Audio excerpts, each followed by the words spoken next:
Vous avez peur des clowns? Eh bien c'est parfait, car on démarre ce classement avec le film Ça. Malaisant et terrifiant, le long métrage est porté par la performance brillante de Bill Skarsgård, absolument parfait en clown Gripsou. S'il reste la star incontestée du film, le reste du casting est au niveau et on se surprend à être touché et ému par les personnages d'enfants qui forment le Club des Ratés. Le film d'Andrés Muschietti, sorti en 2017, est d'ailleurs le film d'horreur ayant rapporté le plus d'argent au box-office mondial avec plus de 700 millions de recettes. Tout simplement hallucinant.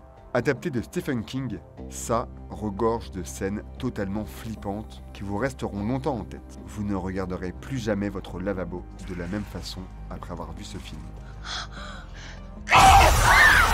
Et on enchaîne avec le numéro 9.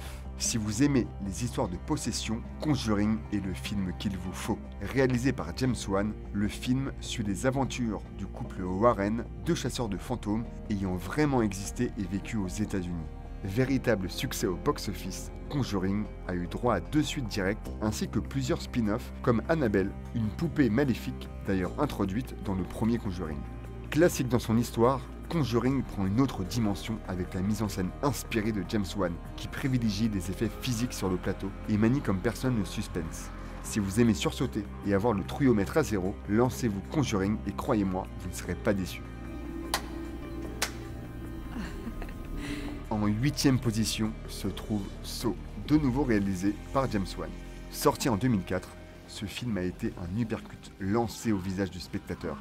On se souvient tous de la première fois où l'on a découvert les pièges cruels et malsains de Jigsaw, ou encore la première apparition de sa célèbre marionnette Billy. Et comment oublier la séquence de la scie qui en aura traumatisé plus d'un. Impossible de ne pas reconnaître les qualités du film qui est maintenant devenu un classique du genre. Et on retrouve en 7e position Hérédité, premier film du réalisateur Ari Aster et premier choc. On brûle d'un amour infini pour son long métrage, film unique qui mélange malédiction ancestrale, secret de famille et vision cauchemardesque pour mieux terrifier le spectateur. Mise en scène précise, casting aux petits oignons, scénario surprenant, on aimerait plus souvent que le cinéma de genre atteigne ce niveau de qualité. Certaines séquences très marquantes vous resteront en tête longtemps après le visionnage du film. Pour ceux qui aiment les films d'horreur imprévisibles, intelligents et surprenants, Hérédité est tout simplement immanquable. Et en 6e position se trouve REC, véritable phénomène sorti en 2007. Le pitch est minimaliste. Une journaliste filme une équipe de pompiers lors d'une de leurs interventions. Sauf que cette nuit-là, tout sera différent, puisque dans l'immeuble se trouvent des habitants qui sont devenus totalement fous. Le film est tourné selon le procédé du faux documentaire, où le seul point de vue est celui d'une caméra de télévision. Cette mise en scène décuple la puissance du film et l'immersion du spectateur dans l'histoire. On jurerait que ce que l'on voit est 100% vrai, alors qu'évidemment, c'est de la fiction. Jouant intelligemment avec les nerfs du spectateur, REC est un grand 8 inoubliable, à déconseiller si vous êtes cardiaque.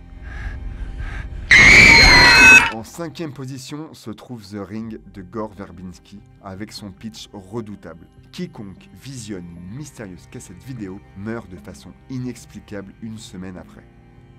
Une journaliste interprétée par Naomi Watts va tenter de découvrir l'origine de cette mystérieuse cassette. Évidemment, ce qui fout les jetons dans The Ring, c'est Samara, la fille de la cassette vidéo aux longs cheveux noirs, capable de sortir de la cassette et de tuer ceux qui ont osé visionner la vidéo. On ne s'est jamais remis des images de la cassette, sorte de collage expérimental en noir et blanc, terriblement fascinant et perturbant. Hyper imaginatif et plastiquement très léché, The Ring de Gore Verbinski est un immanquable du genre. En 4e position se trouve La colline à tes yeux du français Alexandre Aja, un survival movie âpre, violent, désespéré et véritablement gore. Dans ce remake du film de Wes Craven, on y suit une famille américaine pourchassée dans le désert du Nouveau-Mexique par une horde de cannibales ayant subi d'atroces radiations. Nos personnages vont tenter tant bien que mal de survivre, mais petit spoiler, ça va être très difficile. La colline à des yeux est une véritable claque. Probablement le film le plus violent de ce classement. Si vous aimez la bidoche, les membres découpés et les intestins apparents, on recommande ce film à 1000%. Et avant de dévoiler la suite du top, voici 3 mentions spéciales pour 3 films qui auraient tout autant mérité d'être dans ce classement.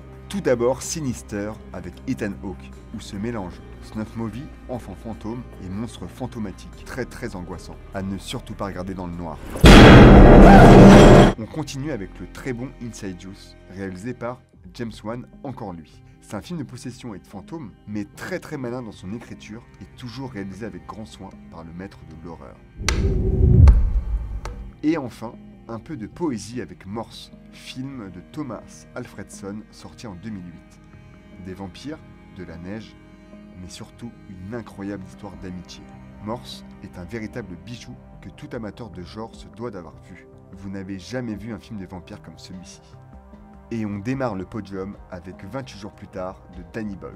Comment oublier ces images de Cillian Murphy qui erre dans un Londres désertique. Film coup de poing, 28 jours plus tard a tout simplement relancé la mode du film de zombie lors de sa sortie en 2002. Fini des infectés qui marchent à 2 km/h, ici ils ont un sacré cardio et sont prêts à tout pour manger de la chair humaine. Dans un style très brut, quasi documentaire, Danny Boyle filme ses personnages comme des proies apeurées, totalement perdus dans un monde qu'ils ne reconnaissent plus. À l'instar de Zombie de George Romero, 28 jours plus tard est une critique ouverte de la société de consommation, montrant comment notre monde moderne peut facilement s'effondrer. Un vrai choc qui mérite sa 3e place. Et la médaille d'argent est remise à Get Out de Jordan Peele. Carton mondial, ce film est instantanément devenu un classique du genre.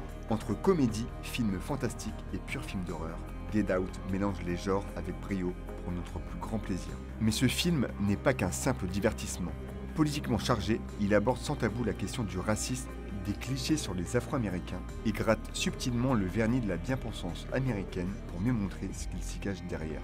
Ce n'est pas pour rien que le film a remporté l'Oscar du meilleur scénario original, fait rarissime pour un film de genre. Avec ce premier film, Jordan Peele a été directement propulsé comme un réalisateur à suivre et un maître du genre. Après Us et Nope, on a déjà hâte de voir la suite.